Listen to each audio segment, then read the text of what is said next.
अस्सलामुअलैकुम, hope everyone is doing good. So last class में हम लोग आज जो है ना वो इंडिफरेंस कर्व की आपको मैं एक और क्वेश्चन होमवर्क के लिए दूंगा, क्योंकि बहुत सारे बच्चों ने मुझे जो है वो ये वाला क्वेश्चन करके सबमिट करा दिया है। तो मैं आज जो है वो आपको एक और क्वेश्चन जो है मैं होमवर्क दे रहा हूँ और मैं उसकी पूरी मार्किंग स्कीम बनाऊंगा, ठीक है। तो लास्ट क्लास में हम लोगों ने ये वाला क्वेश्चन करा था जब हम इंडिफरेंस कर्व का चैप्टर पढ़ रहे थे, और मैंने इस क्वेश्चन की मार्किंग स्कीम बनाई थी। आज जो है मैं वो एक पूरे डिफरेंट क्वेश्चन की मार्किंग स्कीम बनाऊंगा, ठीक है जी। चले आ जाए,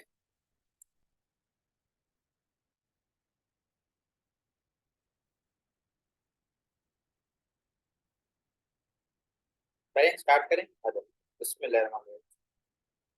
तो this is your question number 2। Question क्या है? Analyse how analyse indifference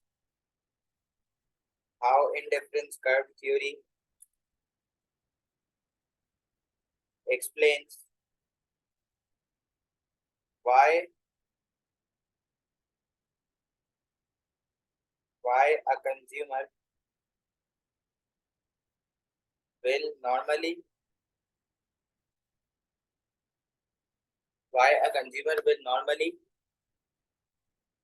buy more of a good at a lower price than at a higher price। ठीक है, ये आपका क्वेश्चन है और ये 20 मार्कर क्वेश्चन है, ठीक है। अच्छा, अब अगर मुझे इसकी मार्किंग स्कीम बनानी है तो मार्किंग स्कीम बनाने से पहले मैं आपको जरा ये बताता चलूं कि इस 20 मार्कर क्वेश्चन का फॉर्मेट क्या है। सबसे पहले तो आता है असेसमेंट ऑब्जेक्टिव 1, जिसको हम लोग कहते हैं नॉलेज। और मैंने आपको बताया है कि नॉलेज और एनालिसिस के मिला के यहाँ पे 14 मार्क्स है। उसने कहीं पे भी ये नहीं बताया कि नॉलेज के कितने हैं, एनालिसिस के कितने हैं, लेकिन नॉलेज और एनालिसिस मिला के जो है वो हमें देता है अराउंड 14 मार्क्स। कितने मार्क्स दे देता है वो? 14 मार्क्स देता है वो नॉलेज और एनालिसिस के। उसने एग्जाम के अंदर कहीं पे भी ये नहीं बताया हुआ कि यार नॉलेज के 7 है, एनालिसिस के 7 है, या फिर 6-7 का रेशियो है, जो भी है, ठीक है। थर्ड ऑब्जेक्टिव होता है असेसमेंट ऑब्जेक्टिव 3, जिसको हम लोग कहते हैं इवैल्यूएशन। और इवैल्यूएशन के जो है वो आपको रेस्ट 6 मार्क्स मिलते हैं। कितने मिलते हैं आपको? 6 मार्क्स जो है वो आपको इवैल्यूएशन के मिलते हैं। अच्छा, सिंस मैं सबसे पहले आपको ये बता दूं कि ये क्वेश्चन जो है वो मैंने एक पुराने पास पेपर से पिक करा है, और ये वैसे एक ए पार्ट है, इसको मैंने बी में कन्वर्ट करा है, ठीक है। तो कंक्लूजन हमें कंक्लूजन पहले तो नहीं होती थी, पहले 25 मार्कर आता था, अब 20 मार्कर आता है, तो लेकिन हम फिर भी इस सवाल की कंक्लूजन बना सकते हैं। अच्छा, बिफोर स्टार्टिंग दिस क्वेश्चन मैं आपको 2 मिनट का वक्त दे रहा हूँ। आप मुझे सबसे पहले ये बता दें कि नॉलेज में आप क्या क्या लिख सकते हैं, क्या क्या मार्क्स आप पिक कर सकते हैं, मुझे चैट बॉक्स पे बताएं, तो मैं फिर आपसे पूछ पूछ के लिखूंगा। सर, अगर नॉलेज के मार्क्स लेने तो आप क्या क्या डिफाइन कर सकते हैं? पहली लाइन आपने पढ़ी analyse how indifference curve theory, तो सबसे पहले आपने बोला सर हम बता देंगे इसको, define indifference curve plus diagram बना देंगे। सर क्या बताएंगे इसको? इंडिफरेंस कर्व में बताएंगे इसको कि इंडिफरेंस कर्व के अलावा एक कंज्यूमर इंडिफरेंट होता है, वो डिफरेंट कंजम्पशन बंडल्स के अंदर स्विच करता रहता है। मतलब वो one combination to the other combination जा रहा होता है, वो बार बार अपने बंडल को स्विच करता है, क्योंकि उस कंज्यूमर को ये नहीं पता कि कहाँ पे उसको इक्वल सेटिस्फेक्शन मिल जाएगी, ठीक है। याद है आपको? तो सबसे पहले आप इंडिफरेंस कर्व और उसकी डायग्राम बनाओगे, फिर आप बताओगे इसको कि बजट लाइन क्या होता है, और बजट लाइन के साथ उसकी डायग्राम बना दोगे। कौन सी? स्ट्रेट लाइन वाली, कुछ पॉइंट्स ऑन दी कर्व, कुछ इनसाइड कुछ आउटसाइड, ये वाली डायग्राम बनाओगे, ठीक है। तो मुझे बताओ जरा, बजट लाइन किसको रिप्रेजेंट करता है? बजट लाइन आपके फिक्स बजट को रिप्रेजेंट करता है, और उस फिक्स बजट के अंदर आपको दो गुड्स के कॉम्बिनेशन चूज करने हैं, certain quantity of two goods. आपको क्या चूज करना है, आपको फिक्स बजट के अंदर सर्टेन क्वांटिटीज दो गुड्स की खरीदनी है, certain quantities of two goods. फिर आप इसको बताओगे कि कुछ पॉइंट्स होते हैं, points on BL, on budget line, कुछ पॉइंट्स होते हैं ऑन दी बजट लाइन, जिनको क्या कहते हैं, जिनको हम लोग कहते हैं एफिशिएंट एंड अफोर्डेबल। क्या कहते हैं इनको, कुछ पॉइंट्स होते हैं ऑन दी बजट लाइन जिसको हम लोग कहते हैं एफिशिएंट एंड अफोर्डेबल। इनको एफिशिएंट और अफोर्डेबल क्यों कहते हैं, क्योंकि आपका पूरा बजट भी यूटिलाइज हो रहा है और ये कॉम्बिनेशन आपके लिए अफोर्डेबल भी है, ठीक है। फिर कुछ पॉइंट्स होते हैं इनसाइड दी बजट लाइन जिनको हम लोग कहते हैं इनएफिशिएंट, इनएफिशिएंट बट अफोर्डेबल। मतलब इनएफिशिएंट क्यों है, क्योंकि हम अपने पूरे $100 के बजट को इस्तेमाल नहीं कर रहे, लेकिन हाँ वो अफोर्डेबल कॉम्बिनेशन है। फिर कुछ पॉइंट्स होते हैं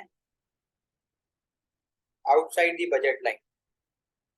कुछ पॉइंट क्या होते हैं, कुछ पॉइंट होते हैं आउटसाइड दी बजट लाइन जिनको हम लोग कहते हैं अनअटेनेबल पॉइंट। क्या कहते हैं इसको, कहते हैं अनअटेनेबल पॉइंट, क्योंकि ये अटेन नहीं करा जा सकता। सही, ये आप लिखोगे सही। फिर आप इसको बताओगे कि कंज्यूमर इक्विलिब्रियम क्या होता है, तो आप डिफाइन करेंगे, डिफाइन कंज्यूमर इक्विलिब्रियम। फिर क्या डिफाइन करेंगे, उसके बाद आप डिफाइन करेंगे, फिर आप इसको कंज्यूमर इक्विलिब्रियम डिफाइन करेंगे। मुझे जरा याद दिलाओ, कंज्यूमर इक्विलिब्रियम वो पॉइंट होता है जहाँ पे इंडिफरेंस कर्व और बजट लाइन क्या करता है, बजट लाइन मीट करता है या फिर टेंजेंट होता है। और ये वो पॉइंट होता है जहाँ पे आपको दोनों गुड्स के दरमियान क्या रिसीव हो जाती है, इक्वल सेटिस्फैक्शन। यानी कि ये वो पॉइंट होता है जहाँ पे हर एक्स के एक्स्ट्रा यूनिट की यूटिलिटी हर वाई के एक्स्ट्रा यूनिट के इक्वल हो जाती है। और इस वाले पॉइंट को हम लोग कहते थे इक्वी मार्जिनल प्रिंसिपल। इस पॉइंट को क्या कहते हैं, इस पॉइंट को हम लोग कहते हैं इक्वी मार्जिनल प्रिंसिपल। क्या कहते हैं, इक्वी मार्जिनल प्रिंसिपल। ठीक है जी, ये बताया था। और साथ साथ इसकी आप डायग्राम भी बनाएंगे। तो सबसे पहले आपको अगर नॉलेज के मार्क्स लेने हैं तो आपने इंडिफरेंस कर्व डिफाइन करा, उसकी डायग्राम बनाई, बजट लाइन बनाया, बजट लाइन की डायग्राम समझा दी, ये एक्सप्लेनेशन करते करते लिख दिया as shown in diagram number 1 2, और ये हो गया as shown in diagram number 3। अब आप क्वेश्चन पढ़ें और मुझे बताएं कि अगर मुझे नॉलेज का मार्क लेना है तो मैं क्या करूं। मतलब मुझे नॉलेज का 1 मार्क और चाहिए।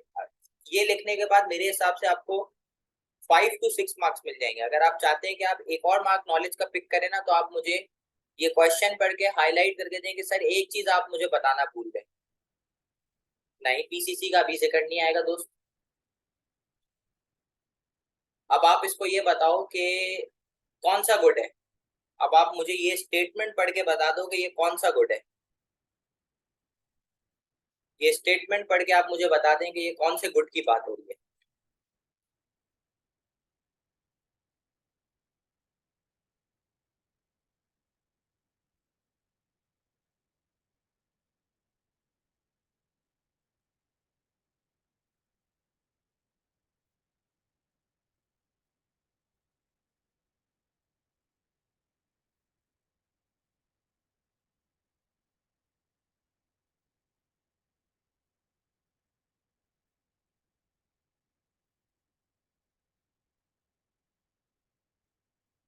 देखिए, ये सिंस आपका फर्स्ट क्वेश्चन है तो मैं आपको हेल्प कर देता हूँ। अच्छा, आप मुझे सिर्फ इतना बता दो कि प्राइस इफेक्ट में कितने गुड्स होते हैं। क्या बोला, मैं आपको ये बता दूं प्राइस इफेक्ट में कितने गुड्स हैं, तो मैं इधर क्या लिख दूंगा, प्राइस की वजह से बजट लाइन शिफ्ट मारती है टिल्ट मारती है, जल्दी चैट बॉक्स में बताएं। चेंज इन प्राइस कॉजेस, क्या होता है, बजट लाइन टिल्ट या शिफ्ट। दूसरा टिल्ट, कॉजेस टिल्ट इन बजट लाइन। ठीक है, प्राइस में चेंज आता है, दो गुड्स का चेंज होता है। एक होता है नॉर्मल गुड और एक होता है आपका गिवन गुड। ठीक है, प्राइसेस में चेंज आता है और उस चेंज की वजह होती है दो गुड्स, एक नॉर्मल और एक गिफन। नॉर्मल गुड वो गुड होता है जिसके अंदर प्राइस बढ़ती है तो आप क्वांटिटी डिमांड को कम कर देते हो, और जब प्राइस कम होती है तो आप क्वांटिटी डिमांड को बढ़ा देते हो। और गिफन गुड वो गुड होता है जिसमें प्राइस बढ़ती है तो आप डिमांड बढ़ाते हो, और प्राइस कम होती है तो आप डिमांड कम करते हो। क्यों? क्योंकि नॉर्मल गुड वो गुड होता है जो लॉ ऑफ डिमांड को फॉलो करता है, और गिफन गुड वो गुड होता है जो लॉ ऑफ डिमांड के अगेंस्ट जाता है। तो मैं इधर लिख दूं भाई, नॉर्मल गुड वो गुड है जो लॉ ऑफ डिमांड को फॉलो करता है, तो इधर लिख दिया फॉलोज लॉ ऑफ डिमांड। और गिफन गुड वो गुड होता है जो लॉ ऑफ डिमांड के अगेंस्ट जाता है, तो इधर लिख दिया अगेंस्ट लॉ ऑफ डिमांड। तो अब मैं आपके सामने क्वेश्चन रखता हूँ, अब आप मुझे देख के बता दो, मैंने आपके लिए आसानी कर दी है। अब आप देख के बताओ कौन सा गुड की बात कर रहा है ये ऊपर, क्वेश्चन पढ़ो और फिर मुझे देख के बताओ।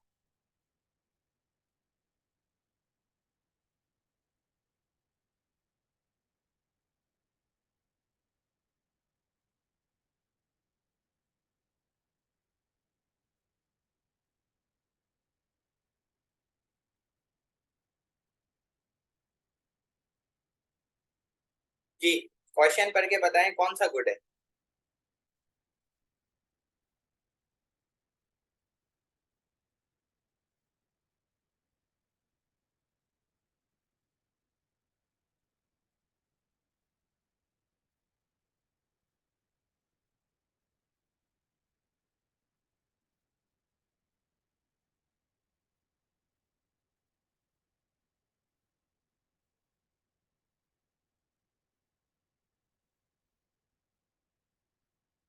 कौन सा गुड है भाई, जल्दी देख के बता दें प्लीज। युसरा, मूसा, कौन सा गुड है? कह रहा है मुस्तफा। इकरा, कौन सा गुड है?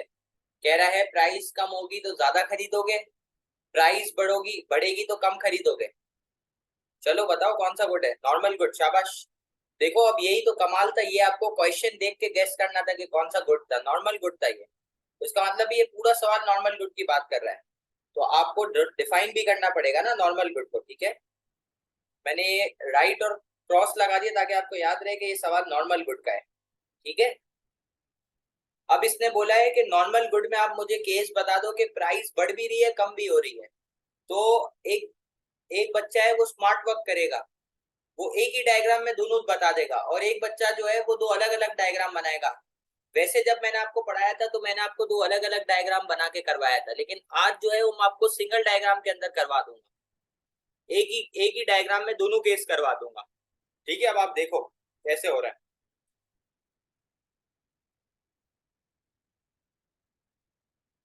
देखो सबसे पहले आपने जो है वो दो एक्सेस बना दी, ठीक है।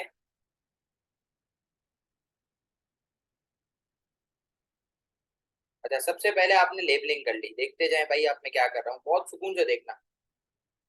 ऊपर लिख दिया मैंने गुड वाई क्वांटिटी, और नीचे मैंने लिख दिया गुड एक्स क्वांटिटी, ठीक है। यहाँ पे मैंने लिख दिया प्राइस ऑफ एक्स, और नीचे मैंने लिख दिया क्वांटिटी डिमांड ऑफ एक्स, ठीक है जी। सही। अब देखो सबसे पहले मैंने एक इंडिफरेंस कर्व बना दिया, एक इंडिफरेंस कर्व बना दिया ए बी, सही है। Normal good law of demand को फॉलो करता है, इसलिए नेगेटिव रिलेशन है, इसलिए डिमांड कर्व बनेगा डाउनवर्ड स्लोपिंग, ये डाउनवर्ड स्लोपिंग डिमांड कर्व बना दिया। पहले लेबलिंग कर लो, ये हो गई ये हो गई बजट लाइन ए बी, हो गया डिमांड कर्व डी एक्स, ठीक है। अब मुझे बताओ, नॉर्मल गुड में मैंने आपको बताया भी था कि इंडिफरेंस कर्व आमने सामने लगता है, पैरेलल लगता है। अब पहले मुझे बताओ, इसने बोला है कि प्राइस बढ़ेगी तो बजट कम होगा, बजट लाइन लेफ्टवर्ड टिल्ट मारेगी, तो ये लेफ्टवर्ड टिल्ट मारा बजट लाइन ने। जब प्राइस कम होगी तो बजट बढ़ेगा, बजट लाइन राइटवर्ड टिल्ट मारेगी, तो एक बार राइटवर्ड टिल्ट मारा, तो एक बार बजट लाइन ए बी से ए सी पे चले गई, एक बार बजट लाइन ए बी से ए डी पे चले गई, ठीक है। अब मुझे बताओ, जहां पे बजट लाइन और इंडिफरेंस कर्व मीट करेगा वो होगा कंज्यूमर इक्विलिब्रियम, तो ये मैंने पहली बजट लाइन ए बी के ऊपर एक इंडिफरेंस कर्व बना दिया, और जहां पे ये दोनों मीट हो गए वो इक्विलिब्रियम हो गया। और वहां से मैं अगर नीचे लेके जाऊं तो क्या मार्क हो जाएगी? अगर मैं वहां से नीचे लेके जाऊं तो देखो, नीचे मैं लेके जाता हूँ तो क्या मार्क हो जाएगी? नीचे मैं अगर लेके जाता हूँ तो प्राइस और क्वांटिटी निकल आएगी। देखें, ये हो गई प्राइस पी एक्स, ये हो गई क्वांटिटी क्यू एक्स, और ये हो गया पॉइंट ए। यहाँ तक कोई मसला? अब पहले मैं करा रहा हूँ आपको कि प्राइस बढ़ेगी तो बजट कम होगा, तो बजट लाइन ने मारा leftward tilt from A B to A C. और आपने बोला कि सर ये नॉर्मल गुड का केस है तो इंडिफरेंस कर्व बिल्कुल पैरेलल लगेगा। तो पुरानी बजट लाइन थी ए बी, नई बजट लाइन है ए सी, तो अब इंडिफरेंस कर्व कहाँ लगाऊं? देखो, ये मैंने दूसरा इंडिफरेंस कर्व बना दिया और इसके ऊपर क्या लिख दिया? इसके ऊपर लिख दिया आई सी वन, और ये हो गया इक्विलिब्रियम ई वन। ठीक है, अब यहां से अगर मैं नीचे लेके जाऊंगा अगेन तो डिमांड कर्व पे टच होगा तो न्यू प्राइस और न्यू क्वांटिटी आ जाएगी। आ जाएगी भाई, देखें तो अब हो गई प्राइस पी एक्स से पी एक्स वन के ऊपर इंक्रीज हुई, क्वांटिटी क्यू एक्स से क्यू एक्स वन के ऊपर कॉन्ट्रैक्ट हुई, और मूवमेंट हो गई पॉइंट ए से पॉइंट बी के ऊपर। देख ले भाई, ऐसा ही हो रहा है। सही। अब मुझे बताओ, अगर प्राइस बढ़ेगी तो आपका बजट, प्राइस कम होगी तो बजट बढ़ेगा, तो आप बजट लाइन मारेगी राइटवर्ड टिल्ट, तो अब बजट लाइन ए बी से ए डी हो गई। ठीक है, अब बताओ, दूसरा इंडिफरेंस कर्व नॉर्मल गुड है, बिल्कुल पैरेलल बनेगा। ये दूसरा इंडिफरेंस कर्व मैंने बना दिया और इधर लिख दिया इंडिफरेंस कर्व टू, जहां पे new budget line A D और new indifference curve I C two meet करा, वो हो गया न्यू इक्विलिब्रियम ई टू। और वहां से जैसे ही मैं नीचे लेके जाऊंगा तो ये न्यू प्राइस और न्यू क्वांटिटी आ गई। तो अब आप देखें, अब आपकी प्राइस हो गई पी एक्स से पी एक्स टू के ऊपर कम हुई, क्वांटिटी क्यू एक्स से क्यू एक्स टू के ऊपर बढ़ गई, और इसकी वजह से मूवमेंट हो गई ए से सी के ऊपर। सर एक चीज इस डायग्राम में मैं भूल रहा हूँ। क्या भूल रहा हूँ भाई? एक बच्चे ने जिक्र करा था, एक चीज मैं भूल गया। वो चीज कौन मुझे बताएगा इस डायग्राम में?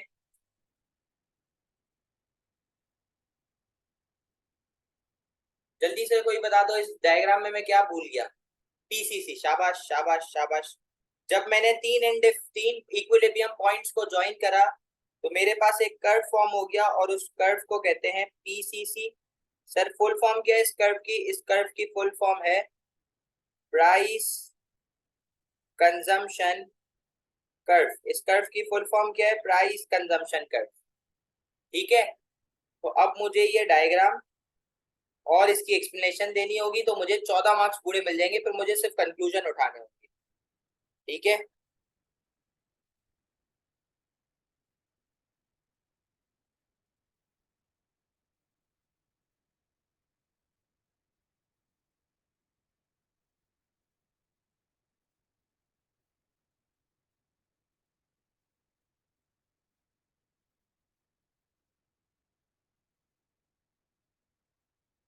देखो यहाँ तक तो हर बच्चा मार्क्स ले लेगा।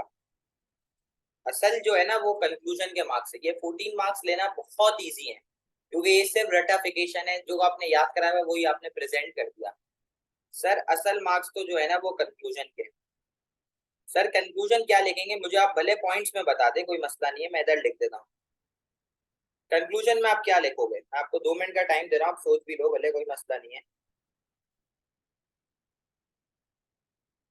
कंक्लूजन में आप क्या लिखोगे? चलो, सवाल आपके सामने मैं प्रेजेंट कर रहा हूँ,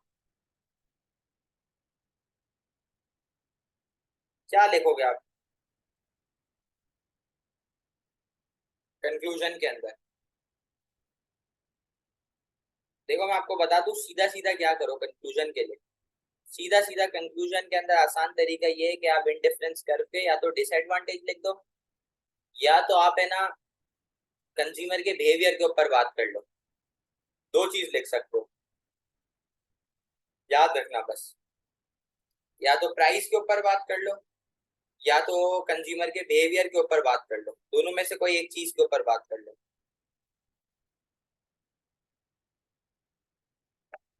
तो अब सुन लो इधर, मैं कंक्लूजन में लिख देता हूं limitations of indifference curve, indifference curve analysis. सही है। ये कहाँ लिखा हुआ है सर? ये नोट्स के इंडिफरेंस कर्व की पीडीएफ के आखिरी वाली जगह पे लिखा हुआ है, आखिरी वाले हिस्से में लिखा हुआ है ये लिमिटेशन। ठीक है सर, क्या क्या लिमिटेशन हम लोग लिख सकते हैं? बेटा पहले लिख सकते हो आप लोग के consumer might not get the same satisfaction always। Consumer को हर वक्त वही सेटिस्फेक्शन नहीं मिलेगी। ठीक है, फिर आप बताओगे कि this theory is difficult to implement, this theory is difficult to implement in case of substitute goods, implement in case of substitute goods. ठीक है, जैसे कि मैं अभी आपको मैंने पढ़ाया है, डायग्राम भी बनाई, गुड एक्स गुड वाई लिख के। अगर ये गुड कोक और पेप्सी होता फिर क्या करते? फिर तो फंस जाते, क्योंकि कोक और पेप्सी बिल्कुल सेम टू सेम, मतलब शुगर के लेवल का फर्क है, बाकी तो सेम टू सेम है। तो फिर तो आप फंस जाते, फिर तो इंडिफरेंस कर्व थ्योरी निकालना कितना मुश्किल हो जाती। अगर वो गुड, अगर वो गुड कॉम्प्लीमेंट्री गुड होता तो भी ये थ्योरी इंप्लीमेंट करना बहुत मुश्किल हो जाती, जैसे कि कार और पेट्रोल। ठीक है, और एक आध जो एक और आपको डिसएडवांटेज अगर लिखना हो तो आप जो है कोई भी 2 पॉइंट्स 3 पॉइंट्स लिख लें तो आपकी कंक्लूजन के आपको मार्क्स मिल जाते हैं। पहले आप इसको किस तरीके से लिखोगे? लिखोगे to conclude in my opinion consumer will always purchase more of a good at a lower price and less of a good at a higher price because normal goods are high quality, branded and expensive and they follow block demand. However, there are some limitations of indifference curve analysis that consumer might not get the same satisfaction always because due to the time interval कि अगर वो एक ही मील को बार बार बिना रुके consume कर रहा है तो उसको सेम सेटिस्फेक्शन नहीं मिलेगी। प्लस कंज्यूमर जो है वो इंडिफरेंट होता है, तो it is very difficult to get the perfect combination in the perfect budget. फिर इसको बताओगे कि this theory also has an disadvantage कि it is difficult to implement in case of substitute and complementary good. तो I think कि आप ये question attempt कर लेंगे, इफ इट्स क्लियर तो you guys can go, but do give me an reply then leave please. ठीक है, thank you.